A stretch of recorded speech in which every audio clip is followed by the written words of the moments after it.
it's really an absolute privilege for me to introduce my wonderful friend, Professor Marc Dollinger. Professor Dollinger holds an endowed research chair in Jewish studies and social responsibility, giving him a platform to talk about and write about his passion for Jewish social justice.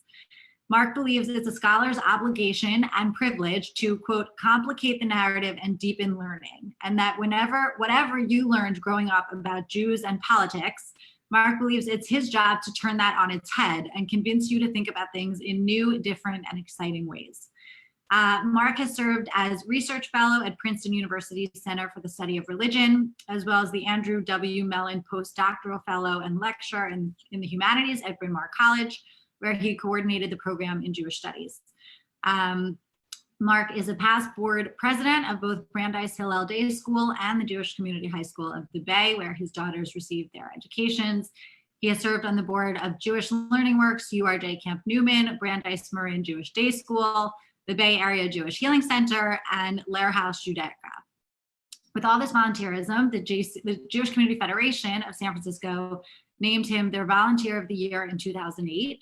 In 2015, the JCRC in San Francisco awarded him that year's Courageous Leader for his work at San Francisco State, a sometimes hostile campus for Jews. And I'm just going to say from personal experience, having worked with Marc on campus to combat anti-Semitism and support Jewish students, he is so deeply committed to that work and has been such an extraordinary mentor and friend to Jewish students facing really challenging times. And I'm personally so grateful for your work and your mentorship and support to so many.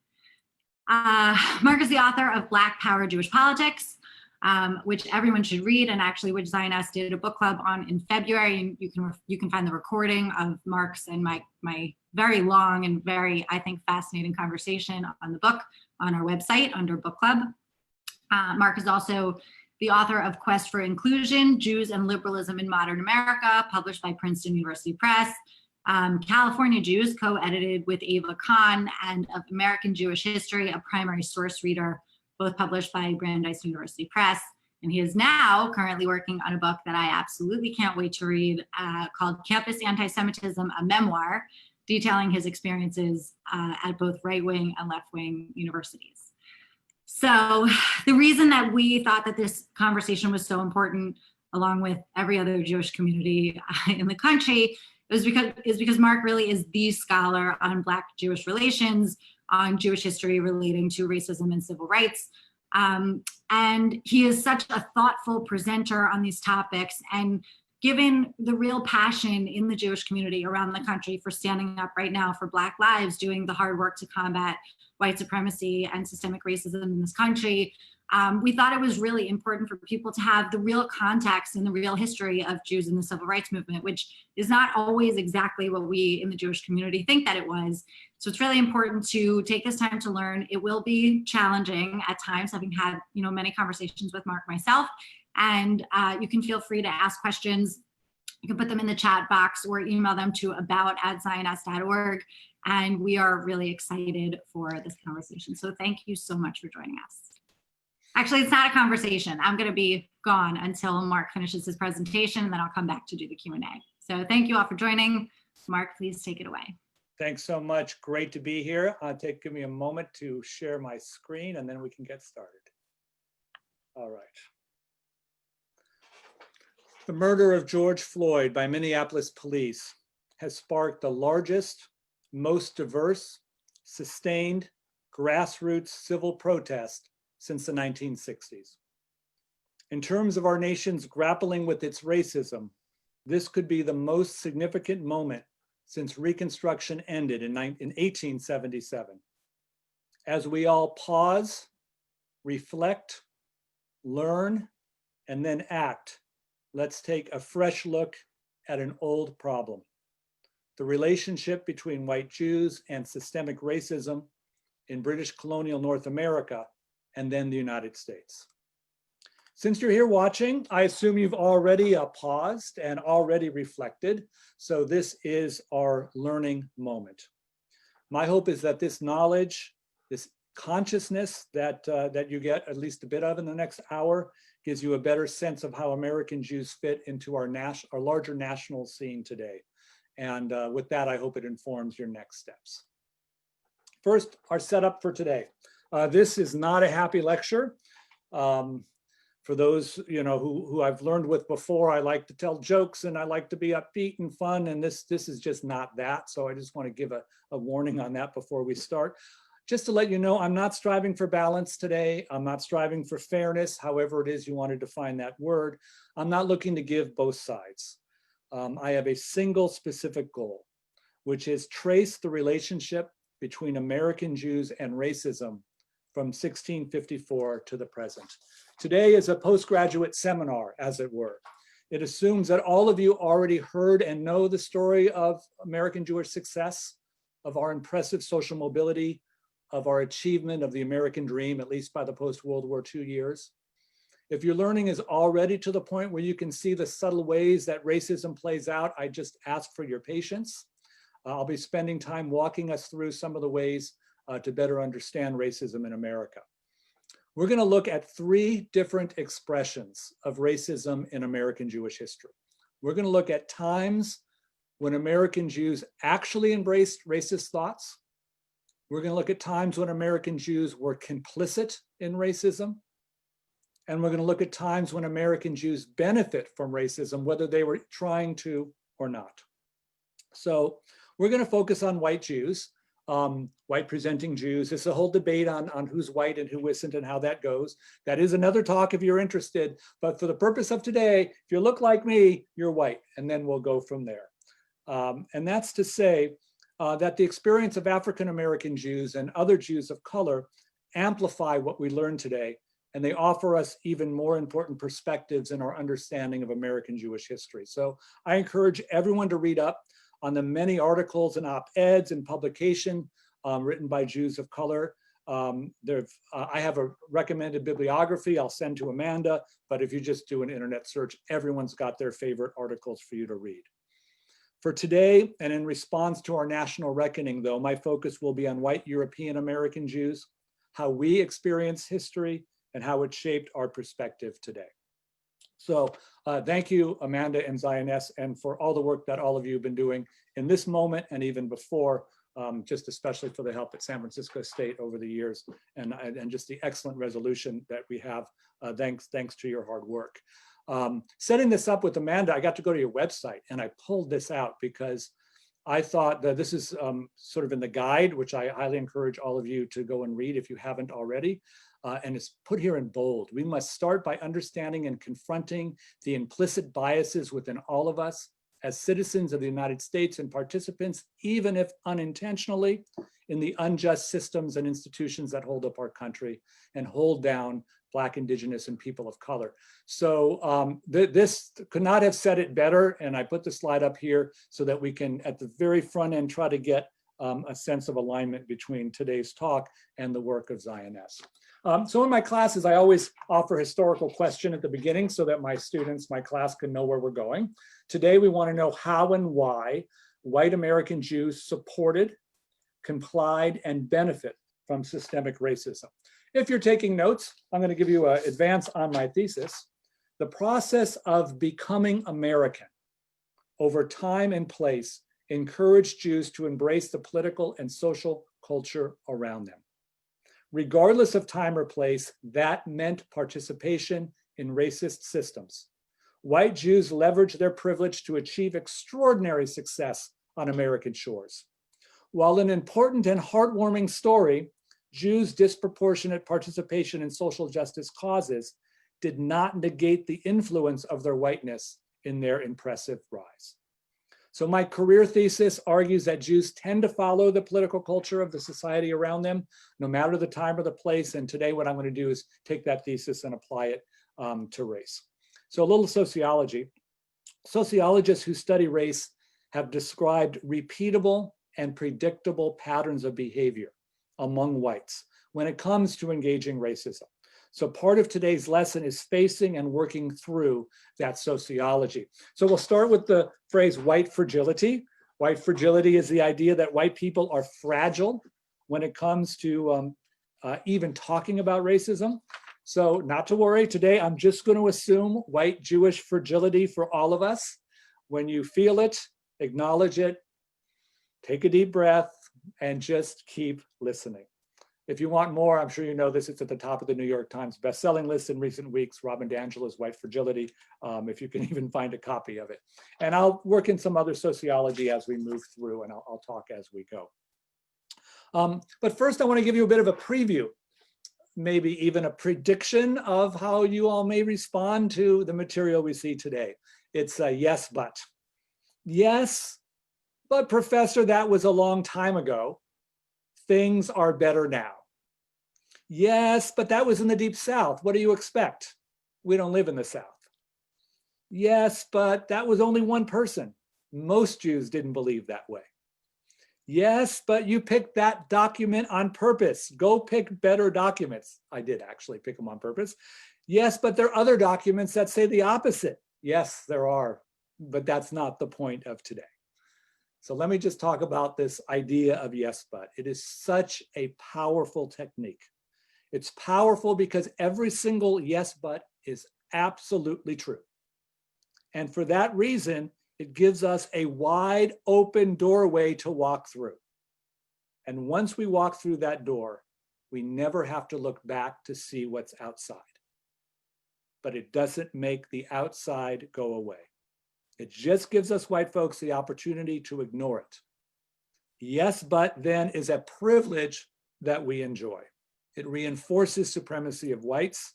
It's a piece of the thread that weaves together systemic racism. So not to worry, it's going to happen. It's almost impossible to avoid. So when it does, just think back on the moment, think back on white fragility. We'll name it, acknowledge it, and then keep listening for the deeper meanings to come. Okay. My thesis today is on becoming American. Over time and place, Jews have worked to become American, whatever that means. Probably, we know it means they learned English. They've changed their religious practice. They changed their names. And one more thing they've done to become American is racism. Sometimes becoming American meant embracing outright racism. Sometimes it meant taking actions or not taking actions that made Jews complicit in racism. And in a whole lot more cases, it was just benefiting from racism without even trying. So here's what we're going to do today. This is a book that Gary Zola and I edited on historical documents in American Jewish history. And I literally just picked up the book, went to chapter 1, and started looking for documents related to race. So I want to say that to say, this is nothing new today. These documents aren't hard to find. This is, pretty much the standard document reader in American Jewish history courses on colleges and universities across the country. So we're just going to walk through the documents. I've highlighted the important parts. I'll give you a little bit of analysis on each one. And I think what's important for us in our reckoning, in our education now, is to know that we've known this for a long time. What we haven't done is put it all together under the theme of Jews and racism and then presented it this way. So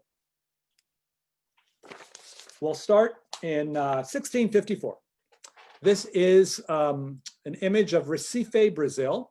This is where the first Jewish immigrants to what was then Dutch colonial North America came from. And beginning with this group, what did it mean for them to become American? How would Jewish immigrants act in their new surroundings?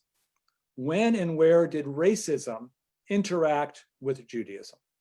So to give you a background, there's not a whole lot of Jews in colonial America. In 1776, when we became the United States, there were still 2,500-ish American Jews, Sephardic in origin.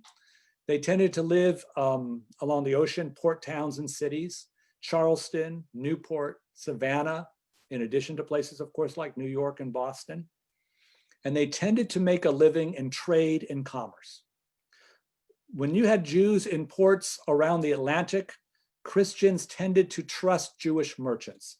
That is to say, if you're putting a lot of money down to send a ship across an ocean and you're worried that you can trust the business people you're working with, the fact that there were Jewish ethnic religious networks, even Jewish family networks, where everybody knew each other in different ports around the world, really gave a sense of confidence to Christian business people that if you went into this sort of Jewish business conglomerate, it would be really successful.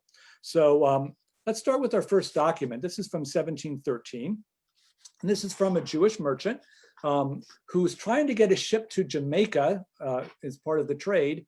And turns out the governor of New York has set a blockade on Jamaica, and you can't violate the blockade unless you get an exception. So this is an attempt to get an exception. So I set this up just to show you that if you're a British colonial Jew and you're sending ships to Jamaica, this makes perfect sense. But what if it turns out that what you want to put on the ship to Jamaica or bring back to the United States are Africans to be enslaved? Then what do you do? So this is from 1762. And it's a letter from Isaac Eleazar to Samuel Moses, and Samuel Moses to the captain of their ship. And you'll see in the yellow, I'll just highlight, I'll read the highlighted part. It's an instruction that you embrace the first fair wind and proceed to sea and make the best of your way to the windward part of the coast of Africa. And at your arrival there, dispose of your cargo for the most possible can be gotten, and invest the neat proceeds into as many merchantable young slaves as you can, and make all the dispatch you possibly can. All right, so how do we read this document? Eli Faber, who's an American Jewish historian, wrote an excellent book. Louis Farrakhan and the Nation of Islam had this claim that Jews were in control of the slave trade, that Jews were a majority of the slave trade. That these were anti-Semitic claims. Are not true. And Professor Faber wrote an entire book just undermining that entire thesis. So I'm not interested in making any such claims. I just want to say, what if you were a Southern Jew and you were in the shipping business, and that was what you had to do to become American? What would you do? And in this case, we see that from our earliest days on American shores, some Jews engaged in the slave trade. On a larger scale, our community's financial success in the colonial period was built, at least in part, on slavery. This was systemic. It was woven into the fabric of the colonial economy and into the fabric of American Jewish life as a result. Oh yeah, and one more thing. If you're looking closely at this document, you'll see that the ship was coming out of Newport, Rhode Island. It wasn't even coming from the South, which tends to undermine our regional approach to looking at the issue of slavery. What did it mean to become American in this period? What if you were in a comfortable living? Would you own slaves? And the answer is yes, you would. But how would you self-reflect on your slave ownership? How would you reconcile it with your Judaism? If you had to choose between enjoying your status as a white American who could own slaves and your obligation as a Jew who we would like to think makes you opposed to slavery, what would it look like? All right, so I want to let you know that the document coming next has the N-word. I will not be saying it, but it does appear in print as you see it. And this is a letter from Meir Josephson, to a Jewish guy, to his friend Michael Gratz. And it's concerning a female domestic from 1762. And here's part of the letter. If you come here for the coming Sabbath, Nachmu, it would please me very much, because we're presently very lonesome on the Sabbath. I also inform you that I may again sell my N-word wench at a profit. So if a ship with N-words should arrive, or a ship with indentured Germans, you will let me know because I cannot manage without a servant. The wench I now has two virtues, both bad ones. First, she is drunk all day when she can get it. And second, she is mean, so that my wife cannot say a word to her. She is afraid of her. How did all this happen? A free N-word here wants to court her and to buy her from me. I don't want to give her away for less than 110 pounds with her bastard, because I bought the bastard too. Signed, your affectionate friend, the humble Meir, son of Joseph. Wow. This was a typical letter, at least from Josephson's perspective, it was typical. This letter integrated his Jewishness. It opens about how lonely it is on Shabbos for him, and he knows the Parsha. And the closing salutation, your affectionate friend and the humble Meir. Wow, Meir embraced the privilege of his whiteness. It was offered by the white South to him. How do we take a document as revolting as this from the 18th century and try to compare it to something today? The part that connects this awful moment with us is what sociologists call acculturation, the process by which we become part of American culture. It shows how deeply we embrace the culture around us. It shows how the worst racism happens even if we're believing Jews. It shows how the realities of white privilege create really uncomfortable moments for us as Jews. Our challenge and opportunity today is to survey our lives and see how racism in America is informing our lives as well. So let's go to the early national period. I like 1776 because that's the beginning until about 1820. Here, the Declaration of Independence promised life, liberty, and the pursuit of happiness to everyone. The Constitution promised to realize the Declaration of Independence into law, except most of it only applied to white, literate, landed men. And Jewish men in the early republic were just that. And this created for them complicity in a racist system, at the least. It's from 1809, the last will and testament of Samuel Jones. I'll read a piece. After my funeral expenses and my lawful debts are paid, if I should not emancipate my Negro woman Jenny and her son Emmanuel during my lifetime, it is my desire that my executors do emancipate my Negro woman Jenny and her son Emmanuel and give to Jenny my bed sheets, bedstead, blankets, tables, pots, plates, chairs, looking glass. To my Negro woman Jenny, $200. To Jenny, I leave of the income of the leases $100 per year to be paid to her quarterly. And it is my further desire not to drive Jenny and her children out of my house on King Street until they have the time to procure a place for their abode. So how do we analyze this? It's interesting. If you read the other parts, you'll see Jenny's getting more money than any other organization or person. Jenny's son Emmanuel is getting money too. Jenny is getting his bed sheets. His bed sheets? Why his bed sheets? Because scholars have concluded that Samuel Jones is Emmanuel's father. And since Jenny cannot consent to sexual relations, this was rape. Today, we know it's wrong for men in the workplace to have sexual relationships with subordinates. If there's any sort of power differential, there's a problem. This was slavery. Jenny wasn't a citizen. She wasn't a person according to the law. This could not be romantic love. And let's just say it were, then Samuel could have freed her, but he didn't. If this was love, Samuel would have moved with his family, I don't know, to the north, maybe homesteaded in the Midwest.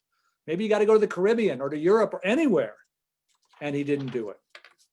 While we think being Jewish makes us different, I argue that in America, we tend to be more the same than we'd like to think. Becoming American encourages us to copy those around us. What's wrong with raping an African-American woman you own in slavery? Sounds like a rhetorical question, but we all know Thomas Jefferson himself fathered multiple children with Sally Hemings, and she could not consent. And he was the one who wrote the Declaration of Independence. With our founding fathers, our nation's quintessential Americans owning slaves, who could expect American Jews to call them out and act any differently? Civil War. All right, let's have an assumption. What Amanda said, complicate the narrative and deepen learning. Slavery is wrong and it's un-Jewish. Why don't we start there? Because Judaism says tikkun olam, my two favorite words in the English language. Our rabbis take strong social justice positions, sometimes even getting dissent from members of their own congregations. You know where this is going. Here is a sermon by Rabbi Morris Rafal. It is called The Bible View of Slavery, a Discourse. And here is his biblical defense.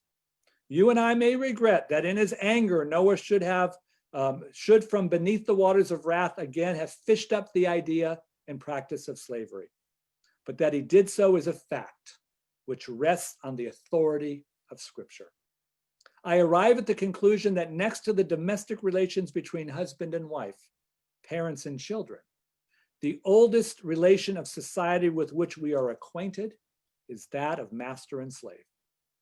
When you remember that Abraham, Isaac, Jacob, Job, the men with whom the Almighty conversed, all these men were slaveholders, does it not strike you that you are guilty of something very short of blasphemy?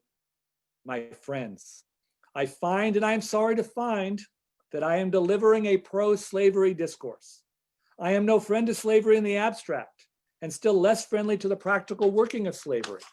But I stand here as a teacher in Israel, not to place before you my own feelings and opinions, but to propound to you the word of God, the Bible view of slavery. The result to which the Bible view of slavery leads us is first, that slavery has existed since the earliest time. Second, that slaveholding is no sin and that slave property is expressly placed under the protection of the 10 Commandments.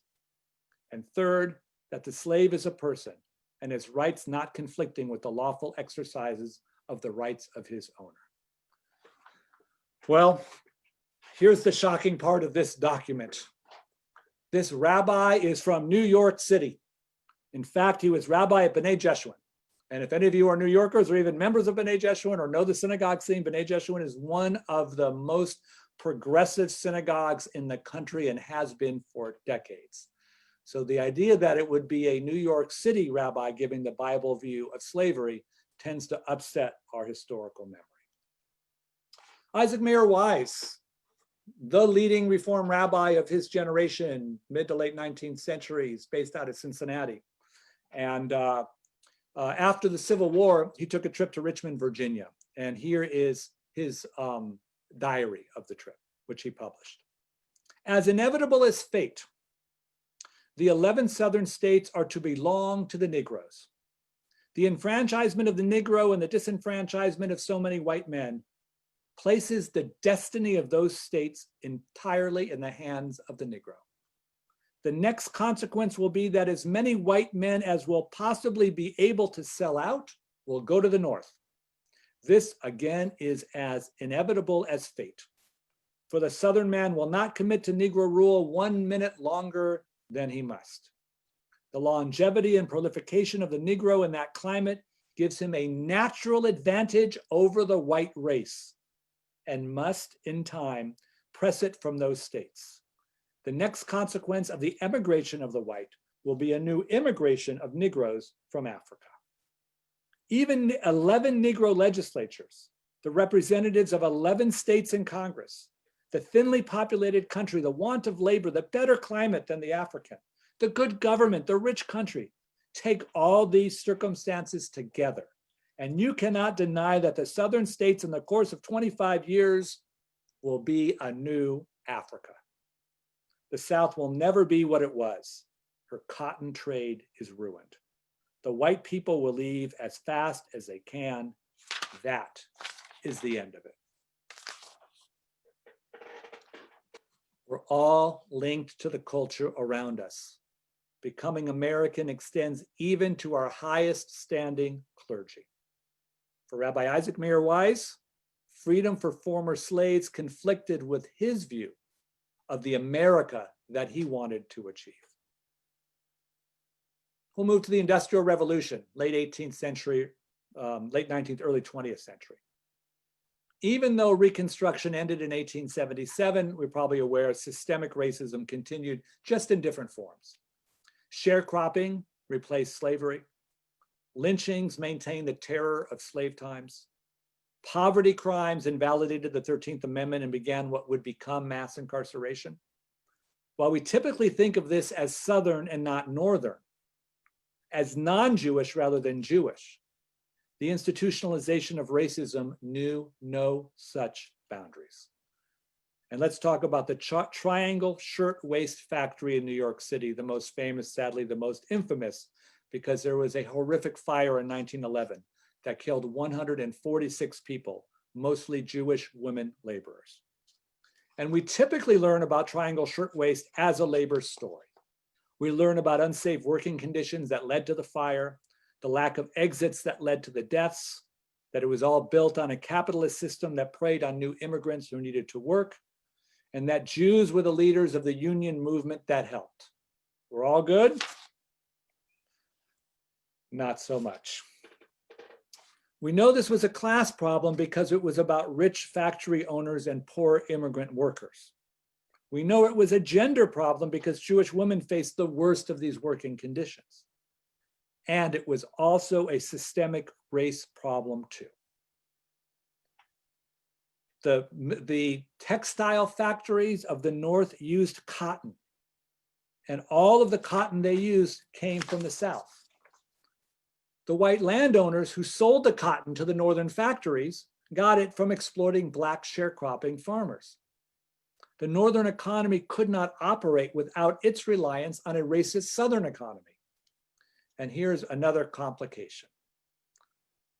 There were 241 textile factories in New York City in 1885. Of the 241, 234, almost every one, was owned by a Central European German-speaking Jew, which means the management in this labor management split was also Jewish. Triangle Shirtwaist and the labor union movement was in most cases a Jew versus Jew situation. This is what becoming American meant in turn of the century New York. And this is not what we remember. This is not the historical memory, at least that I had when I was growing up. We erased the intra-Jewish part of the story, and we erased the sharecropping economic racism part of the story. We turned the story instead into Jews leading the labor movement charge. And sadly, even that gets worse because even when Jews supported labor, it was done in racist ways. This is a statement by Rabbi Stephen S. Wise, the founder of the Free Synagogue of New York, later would be a personal friend of Franklin D. Roosevelt and became very involved in American Zionism and also in the Shoah, the Holocaust fight. So this is from 1919. I won't read these out, but just to let you know that there's a dispute between the American Federation of Labor, one labor union, and the Wobblies, the International Workers of the World. And in this statement, Wise is supporting the AFL. And he's not supporting the IWW because the IWW was communist and he didn't want to be communist, except the AFL was racially exclusive and the IWW wasn't. So here, Rabbi Wise had a moment in a labor dispute where he had to choose where he was going to land on the race side. The New Deal. In the 1930s, it was a great time for the Jews, at least on the domestic side. FDR brought Jews into government more than any other president before him. He embraced Jewish ideas about poverty. In fact, the Russian Jewish immigrant Isaac Rubinow helped write the Social Security Act of 1935. 5 years earlier, Rubinow was at a conference of Jewish social workers, and he was basically talking about how much American Jews should take care of their own poor and how much the government should take care of the poor. And he was leading the movement to say that Jews were full-fledged Americans, and when they became full-fledged Americans, that government should take care of them too. So here's what he wrote. Jewish poverty is not a result of intergroup conditions. It is part and parcel of the whole economic and social problem of wealth production and accumulation of the country as a whole. The expectation that the problem of Jewish poverty can be met individually may be hoped to be eliminated irrespective of those general economic factors. That, he says, is an expression of excessive group pride, which is uncontrolled by scientific research and thinking. You see, for him, becoming American meant that Jews should be treated like everyone else. Of course, unless it turns out you're Black.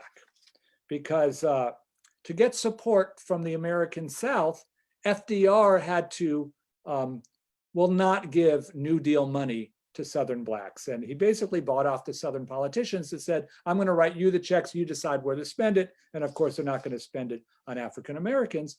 So here you can see the numbers of, these are Jewish agencies that got support from the federal government, when the Great Depression hit.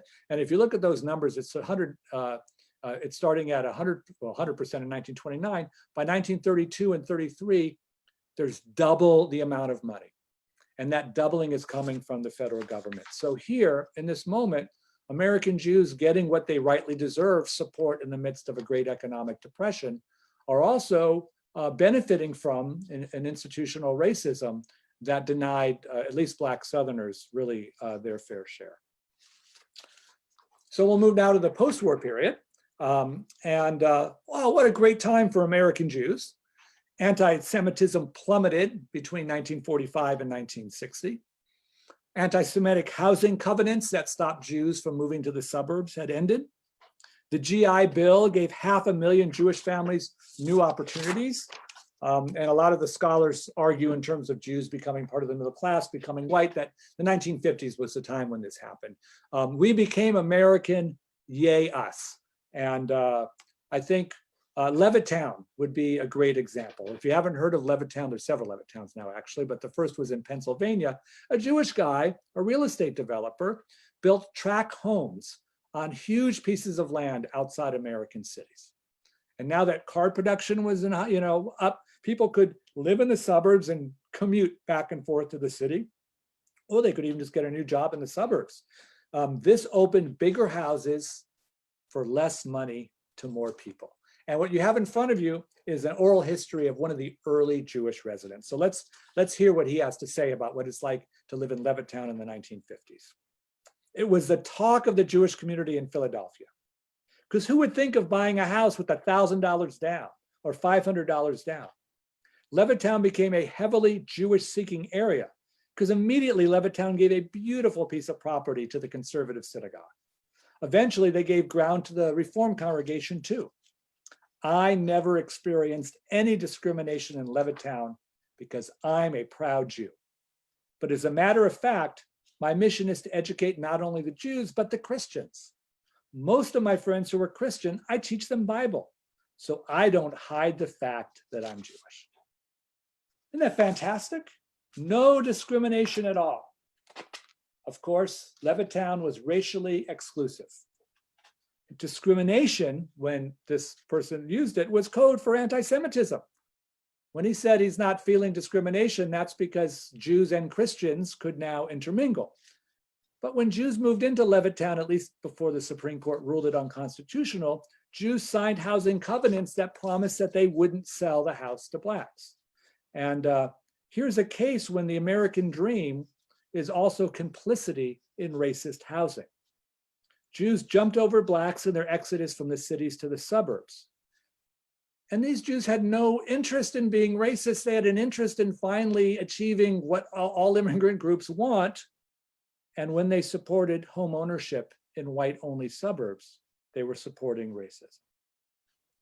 In 1955, the parent agency of what's now the JCRC talked about what was happening. And here's what they reported. Some cities in the United States have lost more than half of their Jewish population within recent decades in the mass movement to the suburbs. In many cases, the Jewish families for the first time find themselves in neighborhoods that are predominantly non-Jewish in character. This creates a new and fruitful basis for the bettering of relationships and furtherance of mutual acceptance and appreciation. Meanwhile, new groups have moved into the neighborhoods formerly occupied by the Jewish families that have moved to the outlying suburbs. These newcomers generally are of lower income levels and often comprise groups that have been victims of discrimination in housing. Frequently, they're Negroes or Puerto Ricans or other racial minority groups. So when the NACRAC says mutual acceptance and appreciation, they're actually referring to white Jews and white Christians. In many cases, Jews maintained ownership of apartment buildings and businesses in the cities even after they moved to the suburbs. And the profits from those businesses built suburban synagogues and JCCs. The 1950s was the greatest building boom in organized Jewish life in American Jewish history. And this caused a lot of tension in African-American communities because now they were seeing Jews largely as landlords, and they were seeing that the money that they were putting into these businesses was getting diverted out to the suburbs And certainly if they were complaining that, let's say their apartment buildings were not high enough maintenance, that made things even worse. All right, I was gonna say, this is my favorite image. Favorite is an intellectual term. None of these are good to have a favorite. But in 1954, the 300th anniversary of American Jewish life, the Reform Movement, then called the UAHC, now called URJ, had a slideshow, a film strip. I don't know, like if you remember film strips, but I do remember those when I was a kid. And here it is, right?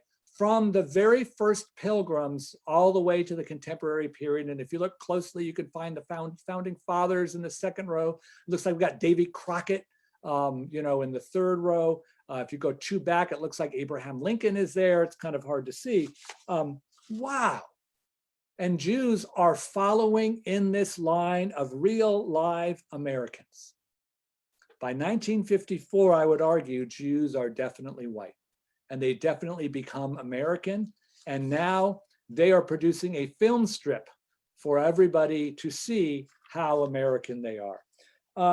I think it's fair to say that African Americans could not make this film strip in 1954. That would actually not work for them. So what are the consequences for Jews to internalize a pilgrim origin story on our sense of ourselves as Jews, on our sense of ourselves as Americans, supporting a multimedia presentation about American Jewish history, in this case, was complicity with racism, or at least an expression of the benefit of racism that Jews had. Here's a quote. Okay, so here's the setup. There's an attempt to get the federal government to support public education, because public education is done by the states. So now they're trying to get more money. And here is testimony before the Senate Subcommittee on Education. A segregated system is not merely an unfair system, but it is wasteful and inefficient.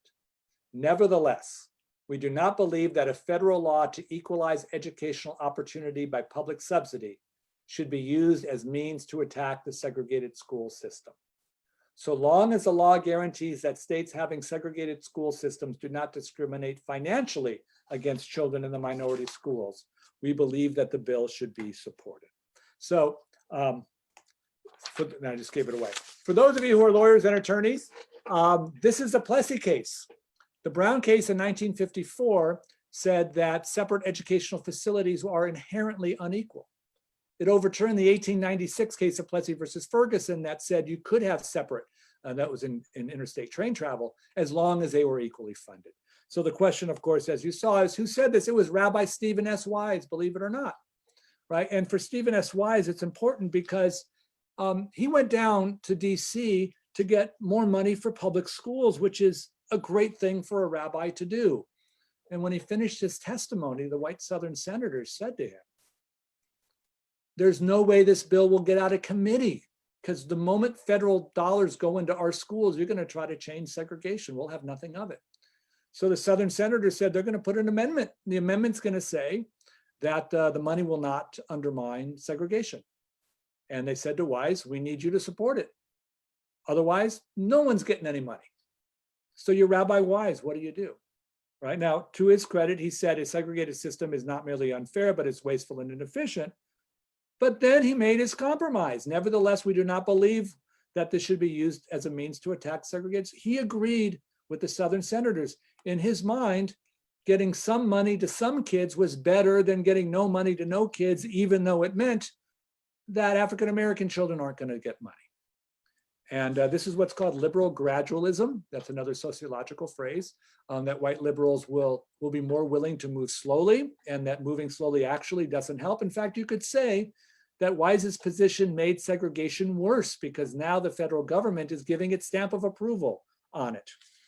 Dr. Martin Luther King Jr. was too young in 1947 to have been in that room, but let's just put him there for fun.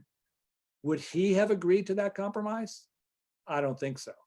Because his goal was racial equality. And if your goal is racial equality, you can't compromise away racial equality.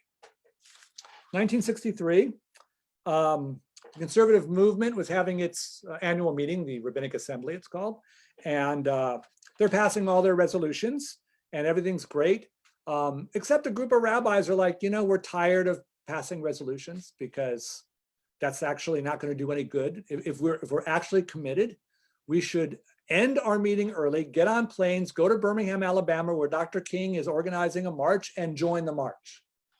Well, 13 of the rabbis did, including Rabbi Richard Winograd, who's listing here from his diary.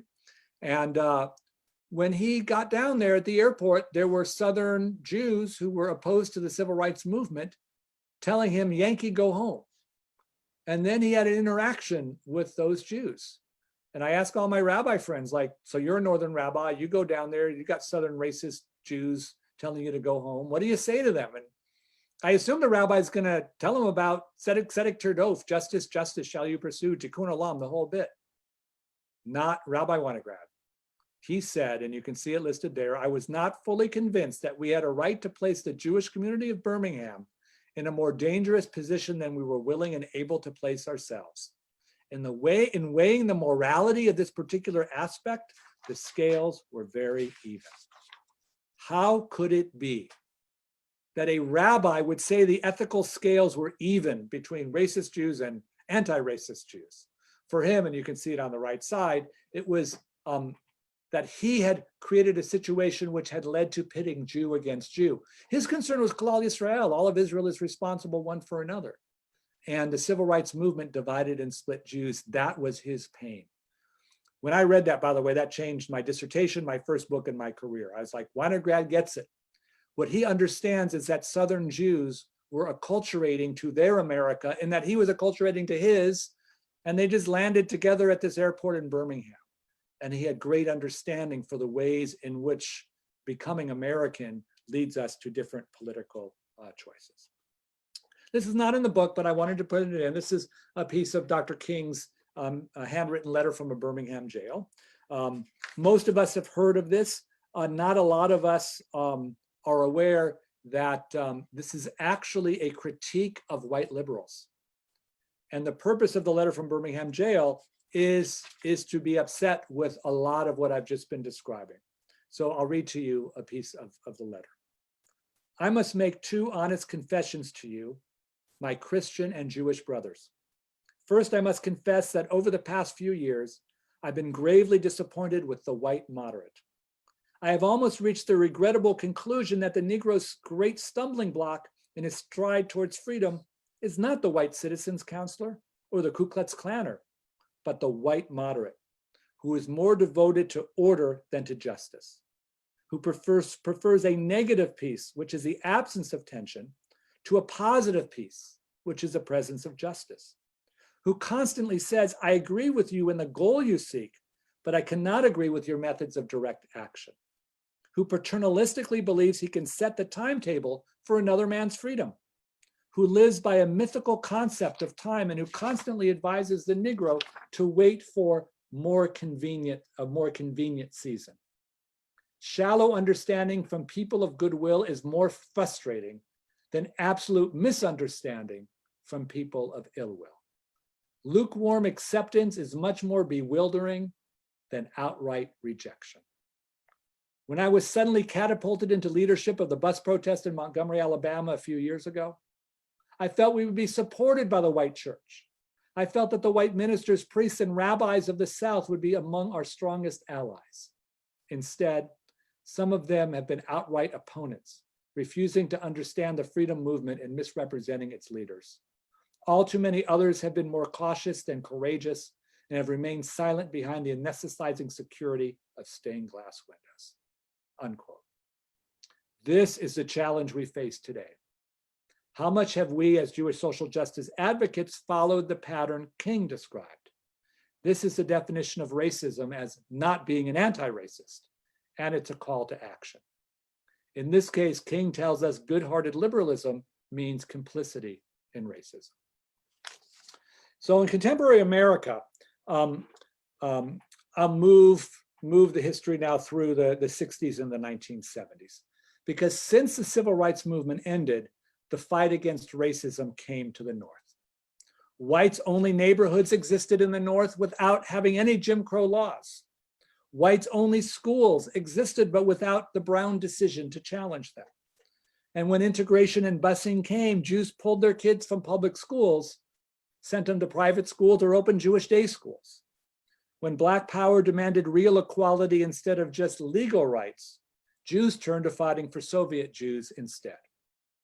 When Jews faced anti-Israelism, anti-Zionism, and sometimes even anti-Semitism from a new generation of Black activists demanding change, they retreated from the front lines. They built their own Jewish ethnic revival instead. Now, even fighting for Jewish causes supports racism. And it all came crashing together in the Black Lives Matter movement. Some Jews oppose Black Lives Matter because some of its leaders are anti-Zionist.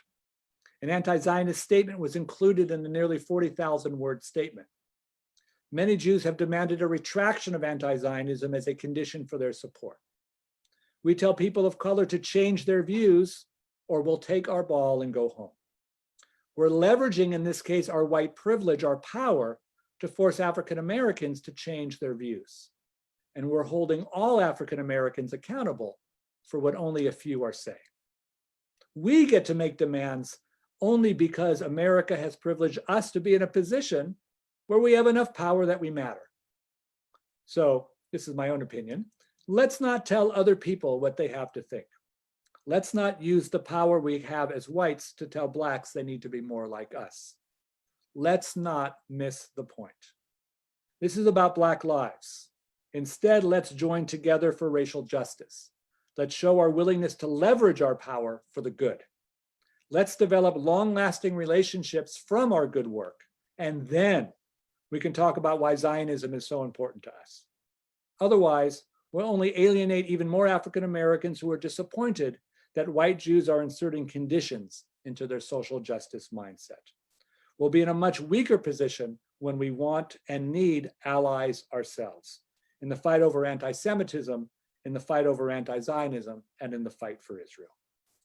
So a good place for us to start our work is among Jews of color. Their absence from organized Jewish life reflects the many subtle and not so subtle ways that racism permeates our synagogues, our JCCs, and other Jewish organizations. Do white Jews ever get asked or demanded to explain how it is that they're Jewish? Do white Jews ever get asked to be served another helping of Shabbat dinner? Do white Jews ever get told that the very synagogue name tag doesn't belong to them? Jew of color rejection of organized Jewish life is actually our problem. We created it and we perpetuate it. How welcoming are our synagogues if a Black or brown Jew has to think about how they're going to make an approach to the armed guard or even the unarmed guard? How much are we losing because our lived Jewish communities don't include the 15% Jews of color that are expressing their Judaism, they're just doing it elsewhere? While humanity and Judaism demand that we address systemic racism for our fellow Jews, for Jews of color, we also need to understand that we're addressing it for ourselves and for the whole of the Jewish people. We lose if we don't get to live in our diverse Jewish community as it already exists today. So to end on a hopeful note, this moment offers an opportunity for a new approach to racial justice. By seeing what has been invisible to many of us in American Jewish history, we can begin to see what has been vivid for African Americans and other communities of color. By letting go of our closely guarded version of American Jewish history, we can begin to see the backside of our social mobility, the negative consequences of our success.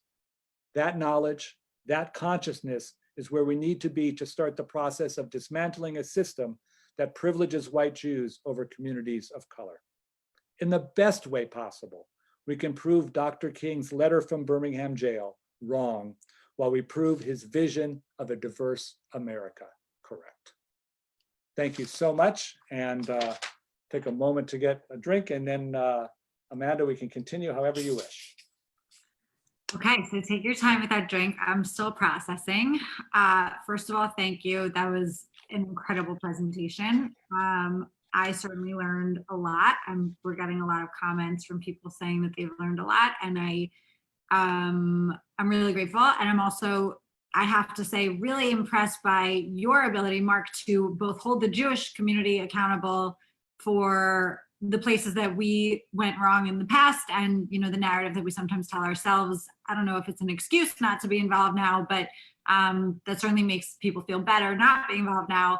And at the same time, while you do this work to hold our community accountable, you also work very hard to hold others accountable for anti-Semitism. And that, of course, didn't come up at all in this talk because it's not the purpose of this talk. But I really want people on, watching this right now and watching in the future to know how much Marc does to protect and secure the Jewish community in sometimes very hostile moments. He is a very proud Zionist. He is, a deeply committed member of the Jewish community, as if you heard the bio, and if you haven't, go back to the beginning and listen to Marc's bio. His leadership in so many, major Jewish institutions is really unparalleled. So I just want to highlight that because I think I want to put people a little bit at ease because, as you said at the beginning, this is uncomfortable and we should sit in our discomfort. There are a lot of questions, as I know you knew were coming, and I know you're very prepared for, knowing you as well as I do.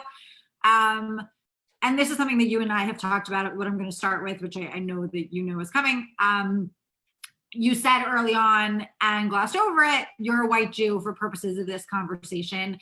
I know you're also very versed in the conversation of the fact that Jews are not white, or the conversation about whether Jews are white, whether we should call ourselves white, whether we should call ourselves white presenting, especially given the fact that Jews have been targeted throughout history as perverting the white race, and we suffered a literal genocide, as people whose blood was impure to white nationalists, and which remains a threat to white nationalists who are being empowered in today's America. And I would actually say is something that really can unite the Jewish community and the Black community, the shared threat of white supremacy. So, to downplay the threat of white supremacy to Jews, which happens often in progressive spaces by calling Jews white and saying Jews are white oppressors, seems sort of counterproductive in terms of that really important partnerships, which I agree completely with you. We have to build. We need real relationships. Jews need to be showing up as allies in this moment and always for racial justice.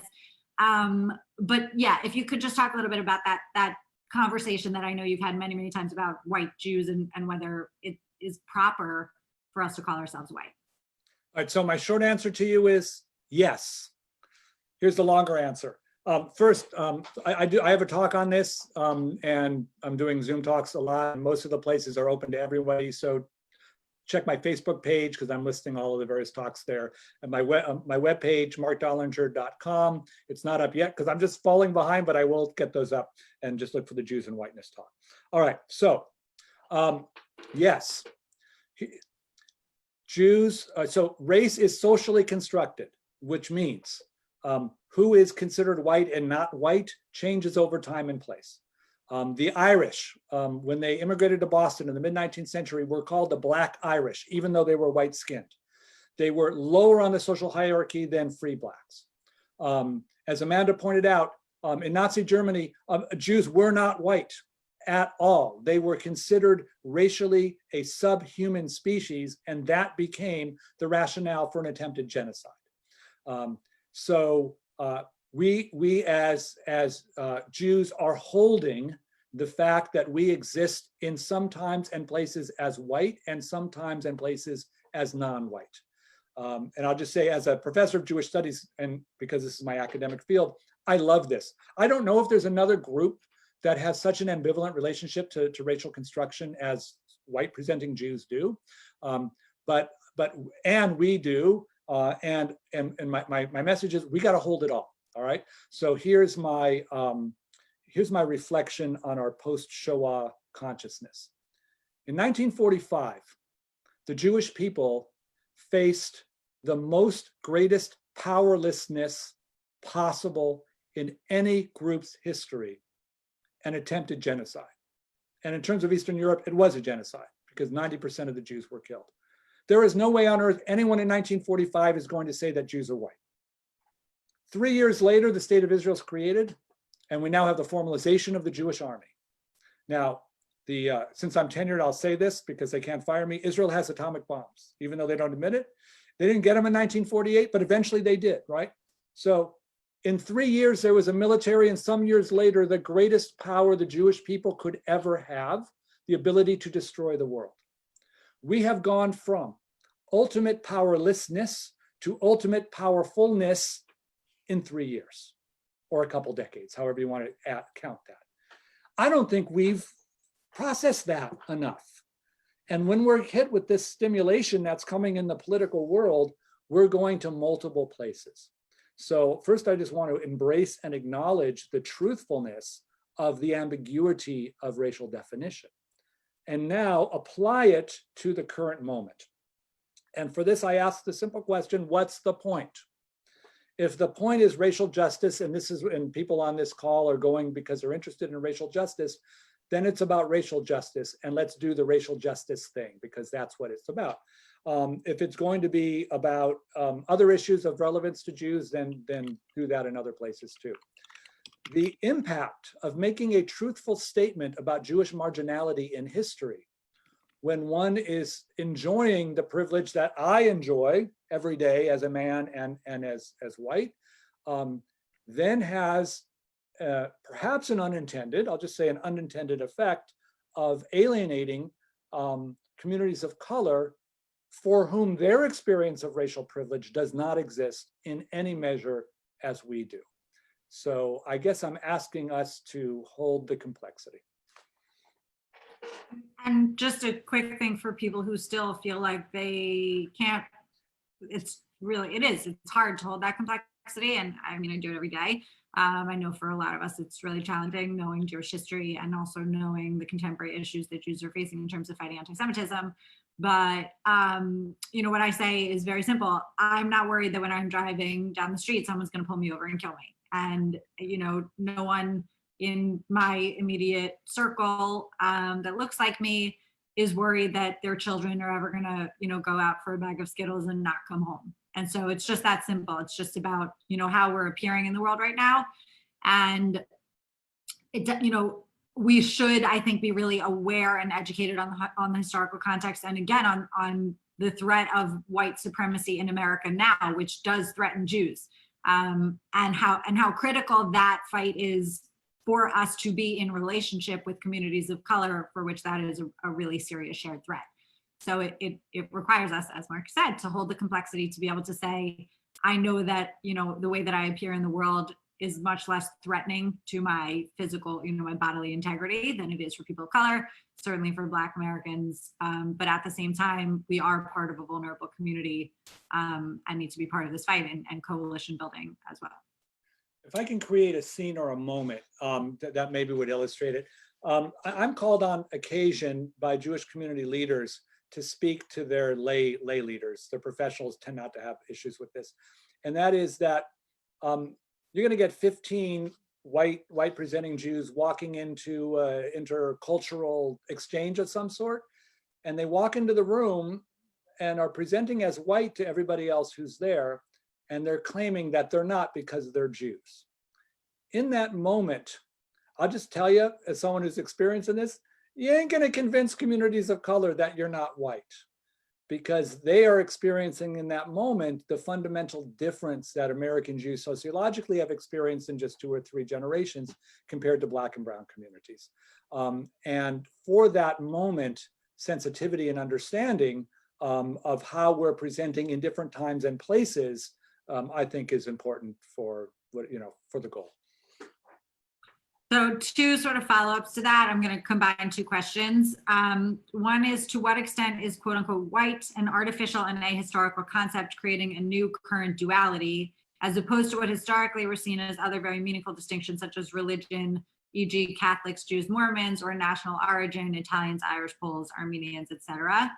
And then a sort of, I think it's an interconnected question, but if not, feel free to take them totally separately. Can you compare the Jewish experience in terms of being part of the white racial structure to other immigrant groups in the United States? In other words, were we different than other successful immigrant groups in terms of acculturation?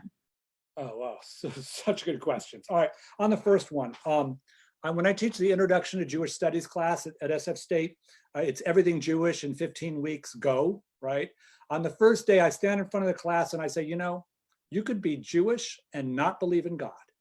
And half my students, their chins drop. And I know those are my Christians, because they know you can't be part of a faith religious community without faith and religion. And then, because it's SF State and Amanda knows, I say, you know, if you're a Jew, you have to be a Zionist. And then my other half of the students, their chins drop. Those are my Jewish students, right? Because nationalism is woven into the fabric of what it is to be Jewish. So Jews have such multiple identity factors that don't parallel Christianity. But over the centuries in the US, we have come up with a definition of Jewishness that's actually a Christian definition of Jewishness that says, separation of church and state from the US Constitution has, my religion is Jewish, my nationality is American, to avoid dual loyalty. Well, outside of this time and place, Jews have always connected nation and religion. So, and we've had culture, and we have law, and we have history, and we have language, and now we have sovereignty since 1948. And all of these things make Jews exceptional. So the notion of then how race fits into it, yeah, because, well, first of all, not only is whiteness socially constructed, where I would have been considered non-white in Nazi Germany, we have Jews that are all over the world, all different colors and shades, and this is what the Jews of color communities are trying to let us all know. So clearly, race doesn't work, you know, as a unifying factor. Are we exceptional to other immigrant groups? I have to say professionally, yes, because I'm a Jewish studies professor. Otherwise, I'm undermining my own field. Typically, the example would be what's called white urban ethnics. White urban ethnics are Italians, Irish, Greeks, Jews, right, in the late 1960s. And most of these groups were liberal and democratic in the New Deal up until affirmative action.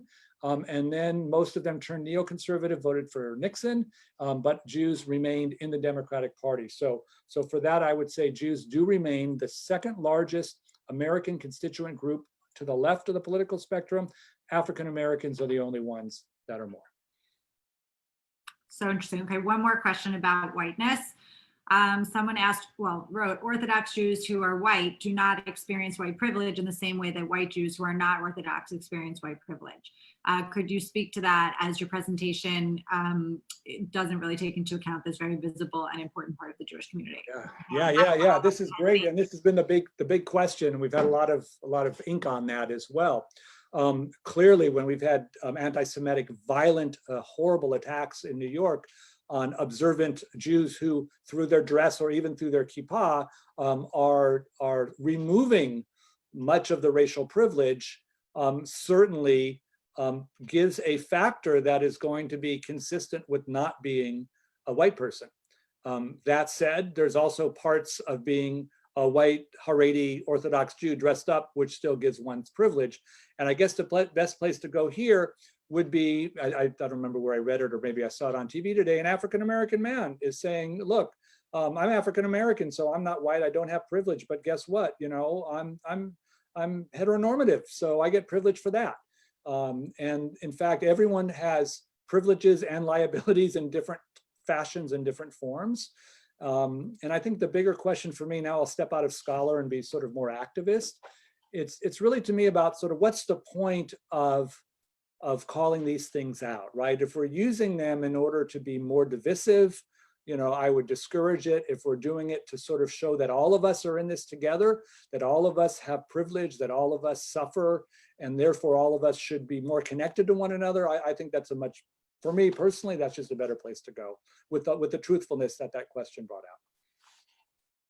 Okay, so I'm going to go to another obvious one before I go to some of the more nuanced questions, and that's your closing, Marc. And I, frankly, knowing you, was a little bit surprised by it. I am 100% with you that we have to be showing up in this moment, that we have to be allies, that we have to be there, not for ourselves, but to advance the racial justice movement in this country. We have 400 years of racist American history to address and deconstruct and dismantle.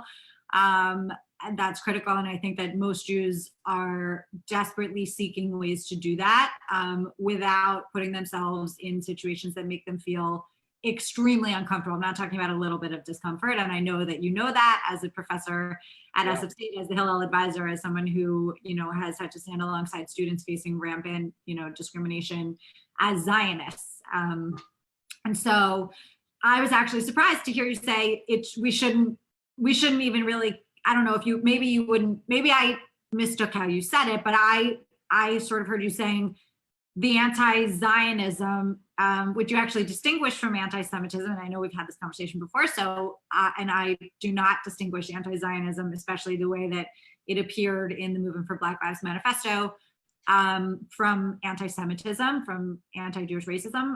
That to me felt very targeted to Jews. I think to a lot of Jews. And so, and I know you've read our guide, and thank you for quoting our guide. I know you know how urgent it is that Jews feel equipped to confront anti-Semitism in their activism if they have to, if they're forced to. And I actually think the best way to get members of our community to show up to do this work is to empower them with the language and also, the strength in numbers, to know how to handle that if they encounter it and they're afraid that they will encounter it. So I don't feel like it's going to be very effective to say we need to just put our issues aside. This was one thing in a 40,000 word manifesto. So I was just wondering if you could reflect on that. I know you're not surprised by this question either. I know, thank you. And I actually agree with everything you said, so I'm trying to figure out where it was. I'm referring to preemptive decisions not to engage, mostly because of the anti-Zionist statement put in the Black Lives Matter platform. So if Jews are going to say, I will not work for racial justice anywhere, anytime, because these couple hundred words got put in, I would say, no, actually, there's issues everywhere. Lots of people have lots of opinions. And if you're going to take your ball and go home, that would not be good. If you show up anywhere, anytime to face anti-Semitism, it must be addressed and it must be engaged. Probably instantly. I don't know if instantly would work or if as soon as the rally's done or whatever it is. And that's been my motto at SF State, which is that the anti-Israel, and we'll get to the anti-Zionism in a moment, those things which are permissible on a college campus as part of learning are great. And the moment it crosses a line into Jew hatred, that's when you got to scream from the rooftops. And I say that the same is true. I have not found, this in what I'm receiving from people, that there's much controversy around the need to respond to overt Jew hatred when it appears. I'm getting more often, why should I even be concerned about Black Lives Matter if they don't officially proclaim themselves Zionists? And that was the mindset I was dealing with. In terms of its anti-Zionism, anti-Semitism, now you're going to get my scholarly view that there are examples of Jewish anti-Zionism, because there's no Messiah, for example. That's the most obvious one. One could be an anarchist and against Jewish nationalism because they're against any nationalism. And there's a lot of anti-Zionism which is anti-Semitic because it's denying Jews the right to national self-determination in and of itself. And there's anti-Zionism, which is code or cover for anti-Semitism, a nice way to kind of advance the agenda. And man, it is, as you know, so politically charged to know what that line and what that divider is. And at SF State, I just, for my own mental health, I just made the decision that I was not going to contest if we're going to have a fight over whether it's anti-Semitic. And when it is clear anti-Semitism, then we're going to go all out. So yeah. Okay, I hope that clarifies. I know a lot of people are asking questions about that, and I am not at all surprised by Marc's answer to the question, given the opportunity to clarify, because I know how committed you are to combating anti-Semitism anywhere and everywhere that it manifests. So just going to a question from a friend who wrote, rhetoric, as we know, can be dangerous and lead to violence. Does it need to get worse for us to call out covert and overt anti-Semitism in the BLM movement and anywhere, or can we support Black people while calling out anti-Semitism? And I think the answer is yes. Yeah, right.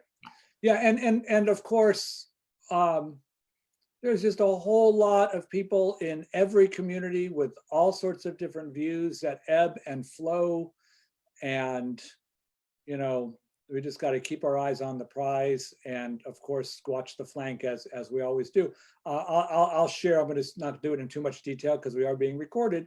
But I had a little issue with my faculty union in the last 2 days because they did a maneuver that I thought was dehumanizing to other members of our community, and rather than scream and yell and resign my membership and go public, I wrote a heartfelt letter about how every single person needs to be valued and respected and honored. And if we as a labor union aren't doing that, then we have a problem. And I just say I got the most wonderful reply from the president that says they're going to rethink that. And I just like to always stay in that place with assuming goodwill, and then otherwise it's just exhausting. So, yeah. Well, I mean, having read many Marc Dollinger letters, I'm sure that it was perfectly articulated in terms of humanizing the people that you felt were dehumanizing others. And I feel like that's, it's a huge part of the Zionist mission, is to say, we know that there's misunderstanding. There are, major differences between the way that we view the world, certainly when it comes to anti-Semitism and Israel. Having said that, this is a moment that's not about that, and we absolutely want to be here for this racial justice fight, and call it Black Lives Matter, call it whatever you want to call it. We have to do this work right now to make America stronger. And once, as you said, once you're doing that work, once you're showing up for others, and this is such a huge part of why we wanted to have this conversation, why you're in such high demand having this conversation everywhere, because we can't really show up productively to do this work if we don't actually know the context, in which the Jewish community has operated on these lines in the past. And I would really encourage people to read Black Power, Jewish Politics, Marc's book, which was mind-blowing for me. And then, as I mentioned at the beginning, you can watch the conversation that we had in February, which is on our website, to understand how empowering the civil rights movement was, actually mutually empowering for the Black community and the Jewish community, even when we weren't on the same page. How the Jewish community learned so much from Black Power, and how there was really a renaissance in terms of, Jewish cultural institutions, the construction of Jewish cultural institutions on campus, Hillels, so much was happening in terms of Zionism, pride, Jewish pride in Zionism, having learned from Black Power what it means to really take control of your own narrative and your own liberation movement.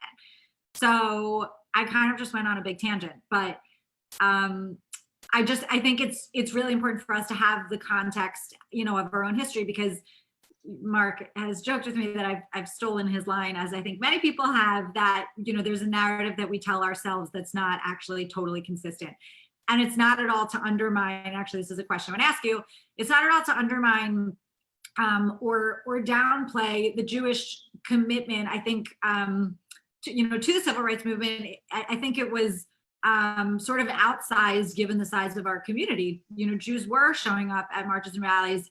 It wasn't a perfect relationship, but Jewish lawyers were participating, representing leaders of the civil rights movement. Jews were going to sit-ins and, and raising money for the cause. So I feel like you would, tell me if I'm wrong, but I think you wouldn't deny the reality that Jews did play, a disproportionate role compared to other communities. It's just that it's not necessarily to the extent that we tell ourselves that we were like the perfect allies. Right, thank you. So let me answer your questions in reverse order. And I was taking notes, so I'm good. I'm interested in historical memory more than history. The definition of what's that? Your favorite word, historiography. Historiography, yes, and that has, yes, historiography, the history of historical writing. Well done. For me, the definition of a hero is somebody who risks their own power and privilege for the benefit of another. So for the Jewish civil rights activists who went to the South, they were risking their physical health, and they're beaten up, and we know in cases killed, in order to bring racial equality. That is heroic. My books are actually not about their heroism. It's about how all of us and generations later become all of those people, and sort of ignoring the fact that we were actually implicated in a lot of the ways that I did as well. And I want to self-critique my book, the Black Power book. And if you get to read it, it's the epilogue. Alana Kaufman, who's the founder of the Jews of Color Initiative, we're having lunch, and she was, talking about, well, there was a march, a Black Jewish march from Selma to DC. It was a 50-year anniversary of the famous Selma March with King and Rabbi Heschel. And all the rabbis are putting up their pictures on Facebook, right? It's like white rabbi, the Torah, African-American NAACP member. And Alana, and I share it with her permission because I wrote about it. She says, where am I in that picture, right? The mere construction of the phrase Black Jewish relations assume Jews are white. And she is both Black and Jewish. And what I'm learning from Ilana and from other African-American Jews especially is that what the work for racial justice is not Black-Jewish relations. It's not other, it's not them and us. In fact, we're trying to create a country, an America, a pluralist democracy, however we want to describe it, where every single one of us is valued and appreciated. And none of us, and this is probably Dr. King, right? None of us are full and complete if any of us are facing persecution. So the good news about that is we don't see ourselves helping Black people as helping them. We need to see this as helping us and as our obligation and responsibility. And then when you get to Jews and Zionism, it fits perfectly into that, which is to say, Jewish nationalism has to have the same place within the world of America that all of the other ethnic expressions do. And if we see ourselves as creating a community together, then all of us are brought in and count. If we see one group helping another group, by very definition, it's bifurcating. So I'm trying to do my best in language and in thought, not to see this as an us helping them, because that's also paternalistic, but see this all of us together lifting everybody. Yes, love it. Okay, so I want to go back and I mean, that was beautifully said. Thank you. I want to go back to the question about how you distinguish between anti-Israel, anti-Zionism, and anti-Semitism, and with the very specific example of the phrase or the phrasing in the Movement for Black Lives platform, which accuses Israel of apartheid, of genocide, which we know is, a blatant anti-Semitic trope to accuse the Jewish people of committing genocide, and endorsing the BDS movement. So just using that as an example to try to distinguish, for me, there's no, I can distinguish them just by explaining the actual differences in how they manifest in conversation, but ultimately it's all anti-Jewish racism to me. What is it to you? Right, so actually let me back all that up a bunch of different steps. There is no such thing as Black Lives Matter organization. Black Lives Matter is a movement, it's an impulse, it's a lot of things in its early organization, lots of different civil rights groups allied around Black Lives Matter, some as Movement for Black Lives, and the 40,000 word statement that you're describing where the anti-Zionist words came in, right, was one part of the group. And then those 200 pages, I think, were written by a few people who are clearly, anti-Zionist. So the first issue is representation of those words against Black Lives Matter, that phrase, and then against the notion of racial justice, which is to say, and this is risk assessment, right? And this is something I've learned on the book tour when I've had African-American Jews joining me and sharing some of their experiences.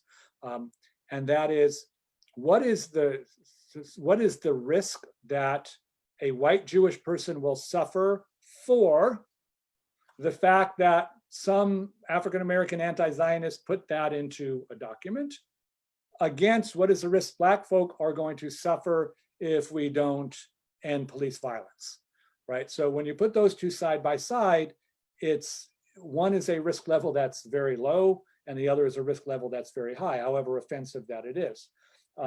So basically what I was getting from this panel that I was on from the African-American Jewish folk is, yeah, it's a problem. Yeah, it's something that they face and have to deal with and confront, but it's not something to walk away from a far greater threat to your fellow Black Jews.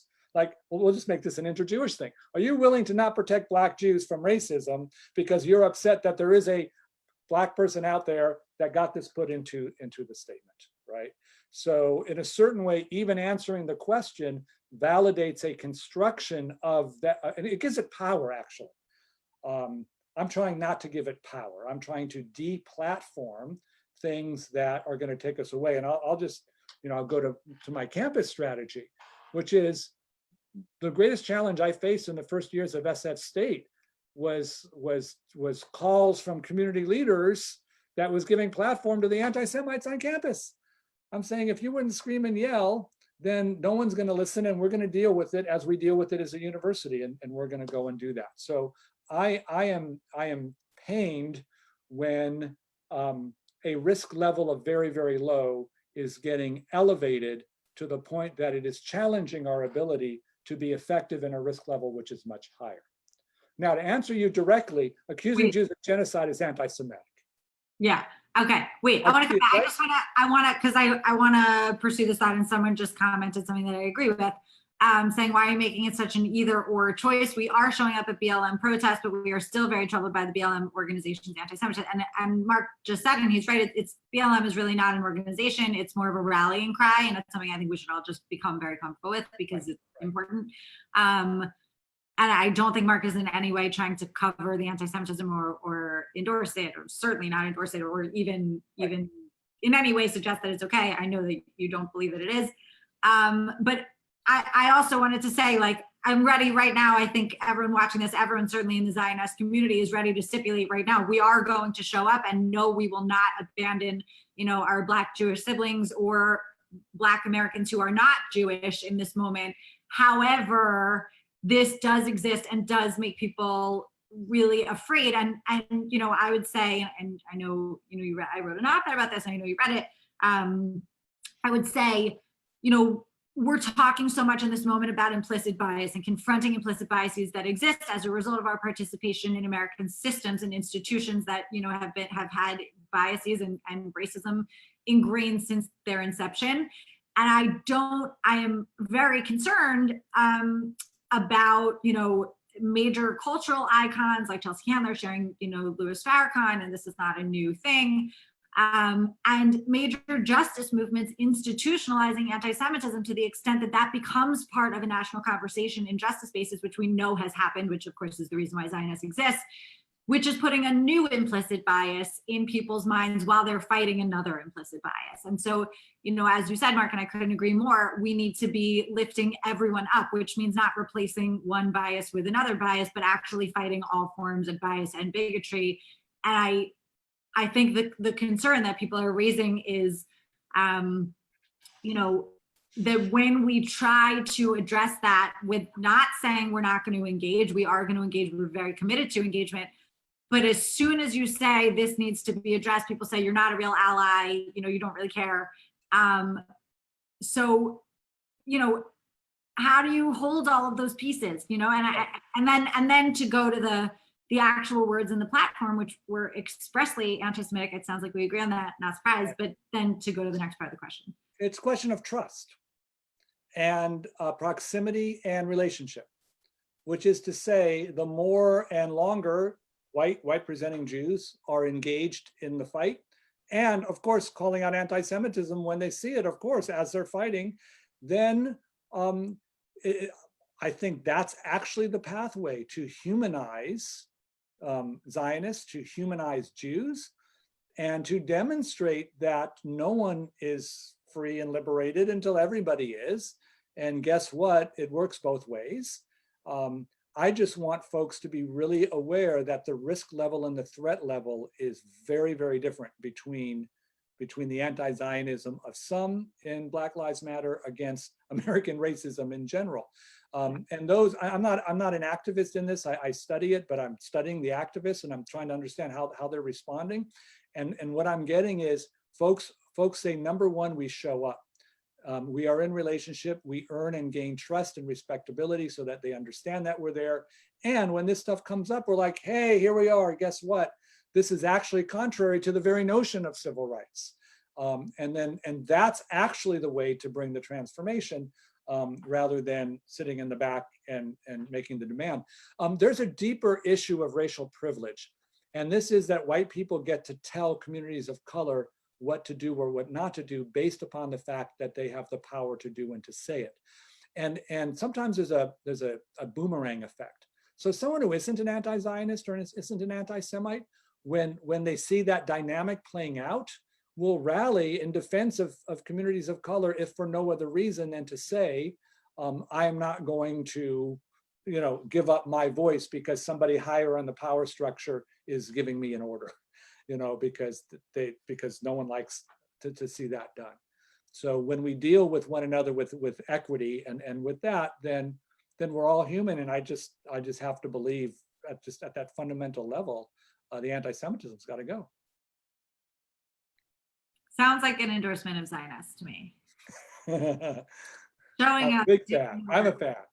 I so appreciate you. I couldn't agree more. We have to show up. We absolutely have to show up. And what we're doing is INS trying to give people the comfort level to show up. Not because we need a red carpet. I wrote about this. It's not because we need to be welcomed. We don't need special attention. We just hope not to be attacked. And I just know from my own experience and from the experience of a lot of people who have been involved in this movement for the last couple of years, that when we show up and we do the work, we're able to build relationships where, we can express how we feel when we are attacked and why, as Marc said, it's antithetical to the values of the movement in general and the whole progressive movement.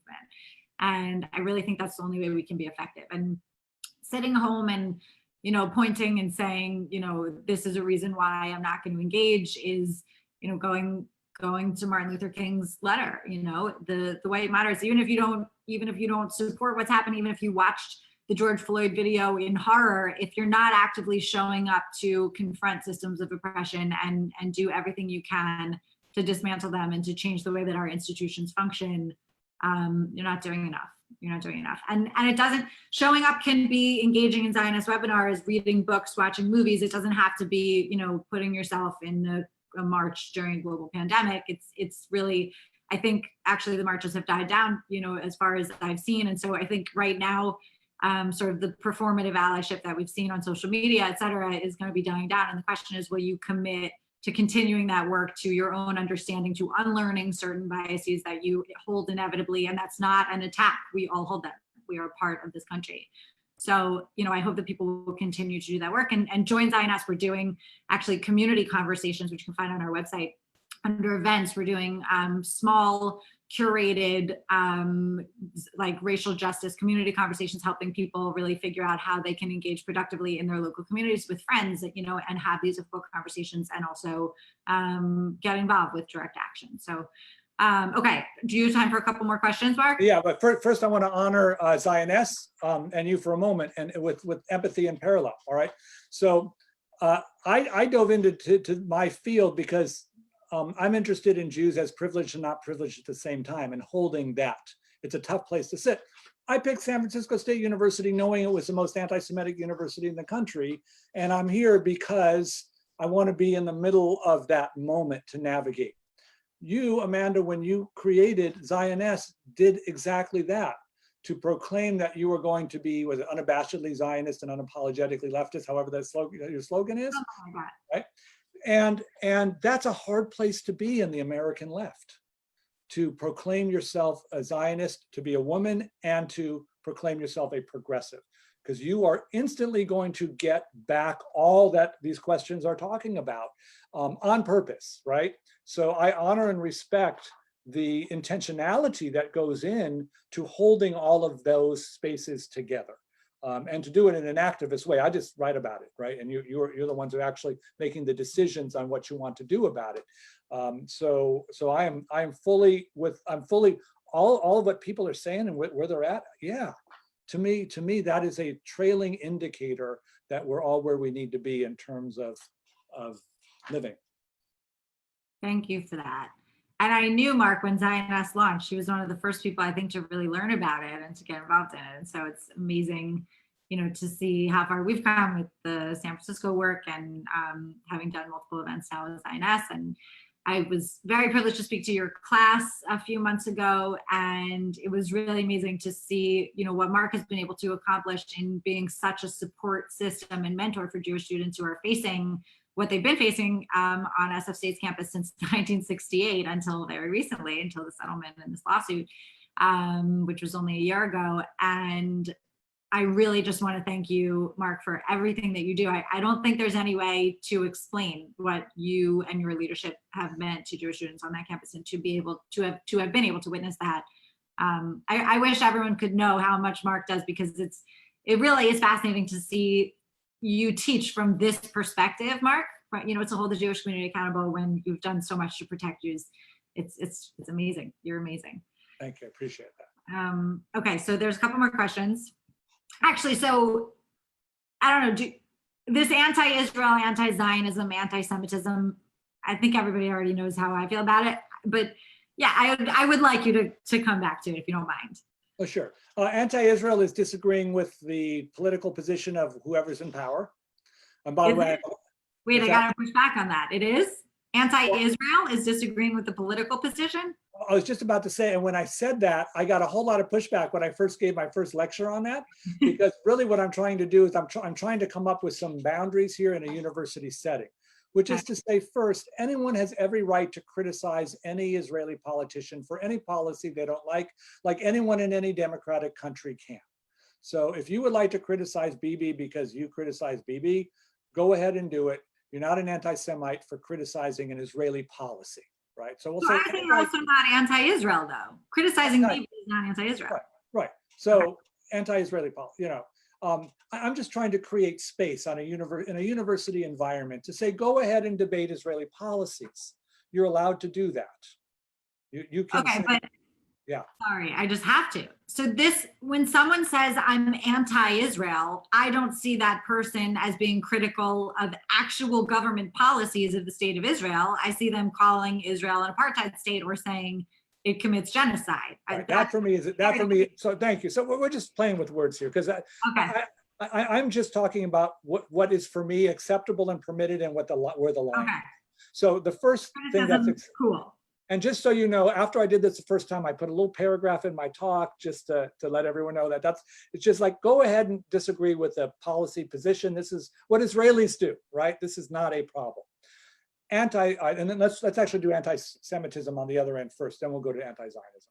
Anti-Semitism, the first issue that you're going to have with me is I'm a scholar, and the problem is that the phrase anti-Semitism wasn't even used until the late 19th century when Wilhelm Marr, who was an anti-Semite himself, used it in relationship to scientific anti-Semitism, the notion of Jews as a sub-race, which was far worse than Jew hatred prior, because usually it was about you're not Christian. Like, so if you converted, it would go away. But once Wilhelm Marr took over, only if you're dead does it go away. So strictly, I only use the phrase when it's a reference to scientific anti-Semitism from the eugenics era. Most people just use anti-Semitic as Jew hatred, so that's fine. We'll just call it Jew hatred, which is probably a better phrase for it. Anyway. Someone actually just commented that he doesn't use the term anti-Semitic, he uses Jew hatred because it's so much more. Someone say that, yeah, and I think, yeah. And we also, why are we honoring an anti-Semite by giving him the word and then using it? And then, and then the notion of Semitic peoples, aren't just the Jews, and that gets complicated. So there are anti-Semitic tropes. Jews as money, Jews in conspiracy, the protocols of Zion, Jews control banks and the media. These are classic anti-Semitic tropes, and anytime and anywhere they show up, it's anti-Semitism. For Jew hatred, I would call it group-based systemic hatred, which is, I don't like you as a Jew because you're a member of the Jewish group. And your status as a member of that group is the reason I don't like you. It's nothing about you personally. It's just because you have that label Jew. That to me is anti-Semitic or Jew hatred. Anti-Zionism is the part in the middle, right? And this is where there is a long history in Jewish history with, well, we talked about the Haredim, but I'll even go in American Jewish history. For most of American, now we have to define Zionism, and I'm going to go with the pre-1915 definition, which is you're living in Israel, Palestine, Ottoman Palestine, British Mandate, whatever period you're in, or you've got your boat ticket or your plane ticket, because that was the definition. If you believe in the national self-determination of the Jewish people, you show that by determining yourself in that location. If someone living in the Galut, in the diaspora, has no intention of ever going to Israel, they were not permitted to call themselves a Zionist. It wasn't until Louis Brandeis in 1914 wrote a path-breaking article where he changed the definition so he could be a Zionist and join the Supreme Court. So there's a lot of documents in that reader with rabbis in the 1800s. Isaac Meir Weiss is most infamous, the CCAR and the Pittsburgh Platform. They're taking anti-Zionist positions. When I wrote my first book, I called it Anti-Zionism. The editors told me to change it to non-Zionist because they didn't want it. They didn't want this confusion we're talking about. And I said they weren't neutral on the question. They were very clear that they thought America was the new Zion. They thought, a lot of people thought San Francisco was the new Jerusalem. So I'll move it to campus. If I on my campus were to say anti-Zionism is by definition anti-Semitic, there are going to be billboards with 15 Jewish people from different places proclaiming their opposition to Zionism. And we're not even talking about current leftist Jews who are anti-Zionist. We're just going to go back into history. I choose as an academic who studies that, I don't want to fight that fight. So I will look at the expression of anti-Zionism to determine where it's coming from. And by the way, I do have my litmus test on campus. I said, do you believe in France? Do you believe in the United States? Do you believe in England? Right? And just to see if they're an anarchist. And if they believe in other people's national self-determination, then it becomes a problem. So unless they're going to give me a religious view or an anarchist view, then it's troubling. The other issue is land grab. Maybe these are just two national groups in a fight over real estate. And there are wars between two national groups fighting over real estate. And I think you're allowed to do that. You're not allowed to typecast Jews as a group. You're not allowed to say things that fall into any of those tropes. Talk about, the genocide or Holocaust and things like that. Okay, so you got me going. Thank you. I knew I would. So I would just like to add that in the last 100 years, I don't think you're going to find many Jews who are anti-Zionist, Jewish leaders or Jewish institutions that are anti-Zionist. And I think once the state of Israel existed, the understanding of what Zionism means has shifted, as I think it should, which is to say that right now being a Zionist means you're a Jew, or not even a Jew, a person who believes that Israel should exist as the sovereign home of the Jewish people in our ancestral homeland. Whatever you think the border should be, not exactly relevant, actually not at all relevant. Whatever you think the politics should be, whoever you want the prime minister to be, not relevant to Zionism. So for me, and really for Zionists, it's impossible to understand how someone could be anti-Zionist, to deny the Jewish people our right, to sovereignty and emancipation after millennia of exile, persecution, oppression, genocide, to say that we are not entitled as a people to that right, which we fight for all others and need to do better at, but, which remains a Jewish commitment. And I also feel that, anti-Zionism is denying the Jewish story. It is our history. We are the children of Zion, and we pray towards Zion. You can't open a prayer book without finding the word Zion on every page. So, whatever intellectuals and Jewish leaders said in the late 1800s and even in the early 1900s about Zionism, I think it is a very different calculus now, given that most of the Jews in the world live in the state of Israel. So if you're anti-Zionist and you don't believe that Israel should exist, if you delegitimize one state in the world, and I agree, there is this one caveat for me. If you are an anarchist, as you said, if you are a person who believes that there should not be states, there should not be borders, and you don't think Israel should exist, you're off the hook for me. It's a hard person to find. I know they exist. But beyond that, if you are anti-Zionist, you are denying the Jewish people's liberation movement and our right as a people to be liberated. And if you are anti-Israel and not anti any other government in the world, no matter what human rights violations are occurring, under governments all over the world today and every day throughout history, I don't see a distinction there between that and anti-Jewish racism or anti-Jewishness, whatever you want to call it. And if I can add, and just to bring people sort of to the university campus, or at least what I'm experiencing, Amanda, the definition you just gave of Zionism was complex, rich, multi-layered, and centuries long, right? What I'm getting on my campus is a flattened definition of Zionism, which begins with revisionist Zionism ideas and then gets worse from there. So the notion that what you just described is not part of the campus discourse in defining what Zionism is. And a lot of the work that we're going to be doing on our campus, thanks to the settlement that you negotiated, is working on educating the undergraduate population on the depth, the complexity of many forms of Zionism. There's actually, when I teach it, I teach 5 different forms of Zionism, and the students are somewhat surprised to learn all of the different ways in which different Jewish leaders have understood the concept, not to mention post-Zionism and now beyond post-Zionism, which my colleague, Professor Kaplan, is writing on. If we can get on college campuses that sense of the rich depth of what Zionist ideology is, then the conversation changes entirely. And it only works in that anti-Israel, anti-Zionism, anti-Semitism when we flatten Jewish nationalism into this archetype of racism and colonialism and imperialism, which is typically the way the rhetoric goes. Right, which ironic for me, because, or for people who understand what colonialism is, not just for me, because Israel is actually the absolute polar opposite of colonialism. It is the return of the land to its indigenous people and removing the white European colonialist forces, the British, from administering the territory. So the irony of calling it an imperialist colonial state really is hard to overstate. But that's part of, anti-Semitism today, in equating the Jews and Jewish peoplehood, which now I think is encompassed in Jewish collective liberation in the state of Israel, comparing that to the worst ills of society, colonialism, imperialism, apartheid, genocide, every human rights violation.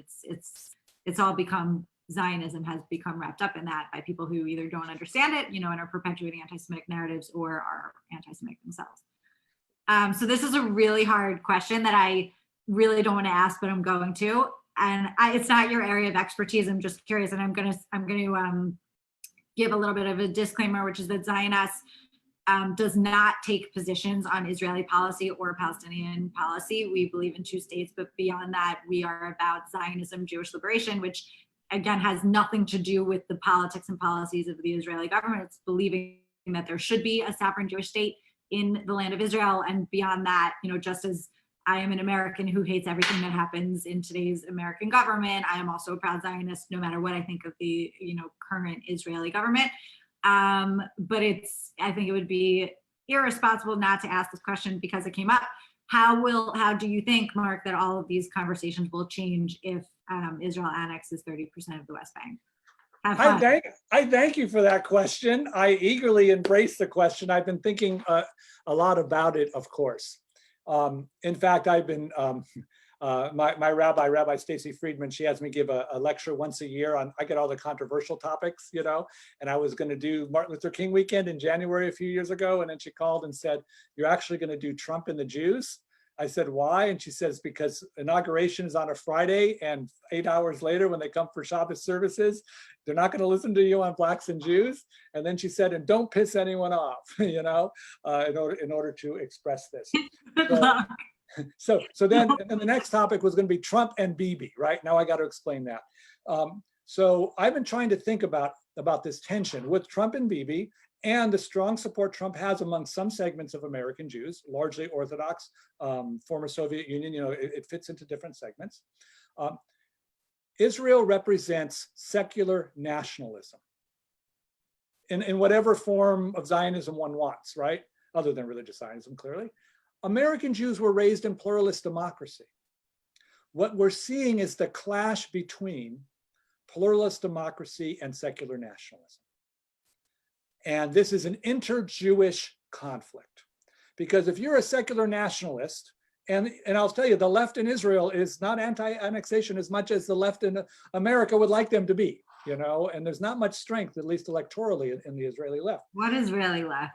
Right. So what this is actually doing is bringing to the surface the idea that we have a fundamental difference between American Jews and Israeli Jews. I'll be terribly reductionist about this.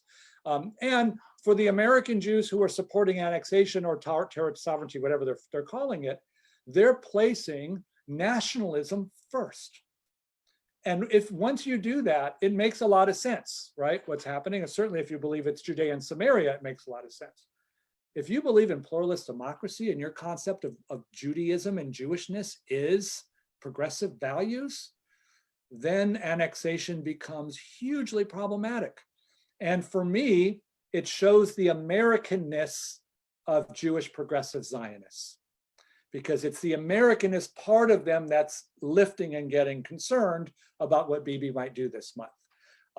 And that's my career thesis, and that's the thesis of tonight's lecture, which is we tend to be the political culture around us without even knowing it, and we internalize it as Jewish, when in fact it's more American than it is Jewish. And that's our split. Wow, you just tied it with such a bow. Wow. That was like mind blowing for me and makes so much sense. And I don't want to say, I'm scared to say this. I don't want to say that like we're in any way off the hook, because we're not.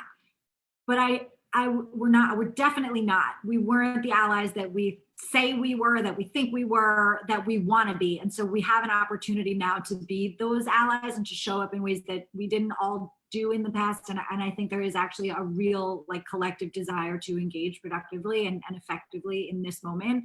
And I really hope we'll all do that, and please get involved in Zioness, because that is our mission.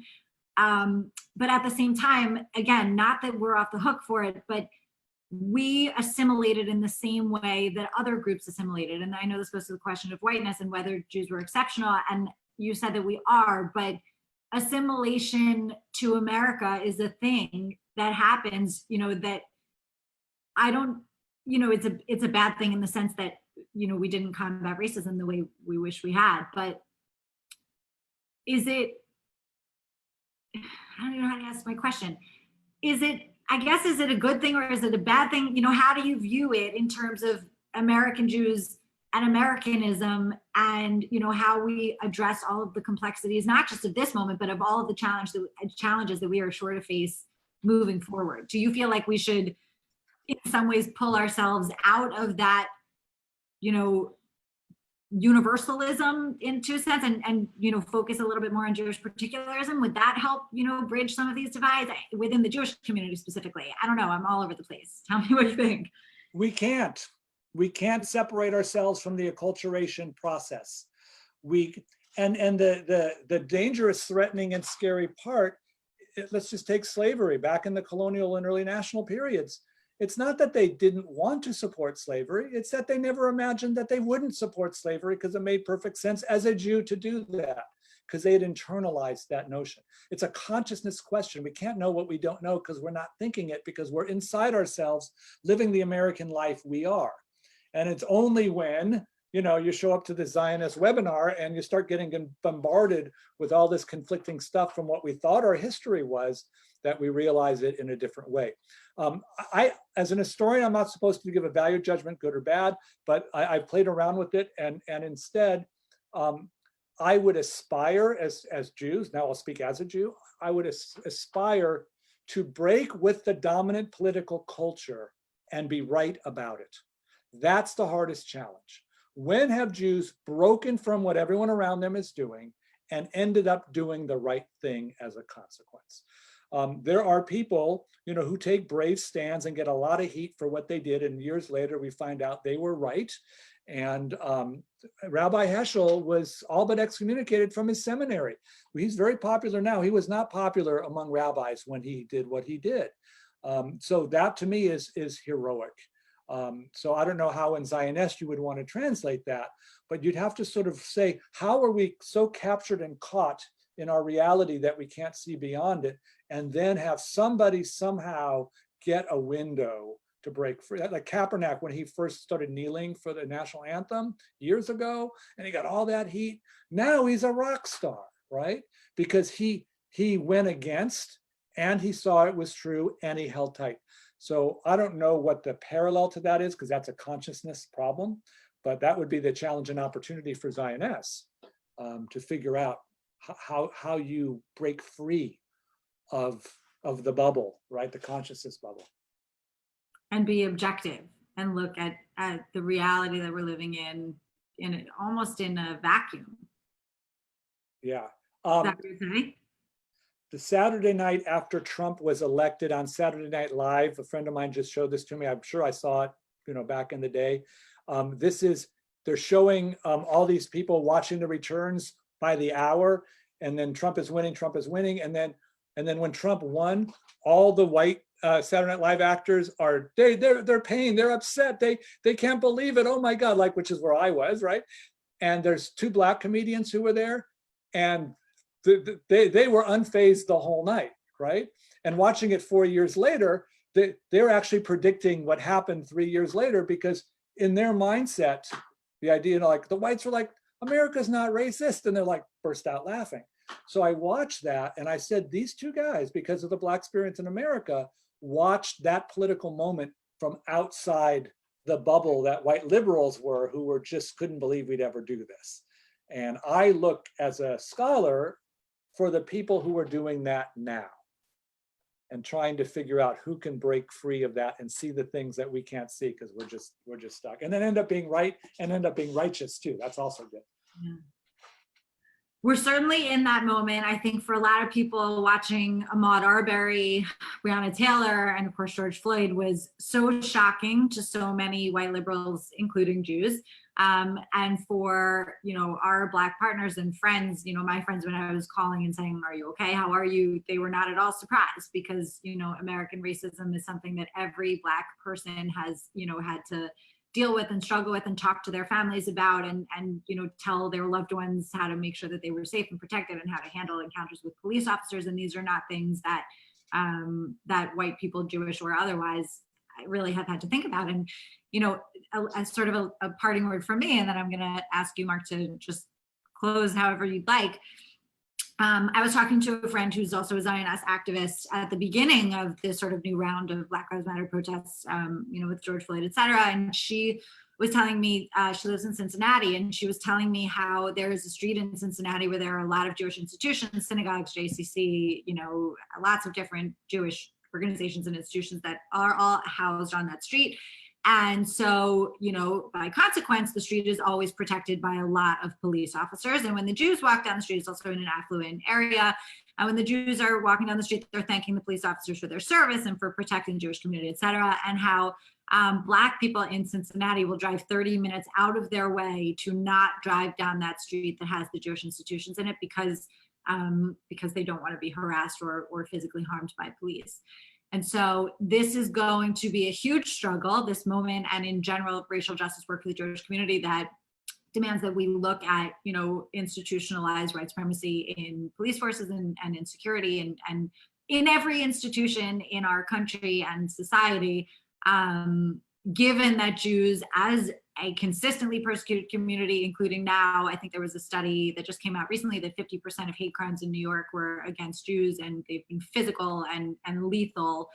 So, you know, this is going to be a big challenge. And I just want to remind our community to take care of yourselves, to, you know, take mental health breaks, to be slow and deliberate about this, not to be the white moderate, but to make sure that you're recharging your batteries, et cetera, because this is a long fight and there will be many hurdles along the way, but it's a fight that Jews want to participate in. And also we cannot sit home and complain about some of the language in the manifesto if we're not participating. And I think the only way that we're going to be able to change the, you know, the current paradigm is to be the allies that we want to be, that we tell ourselves we are. It's time for us to step up and prove it.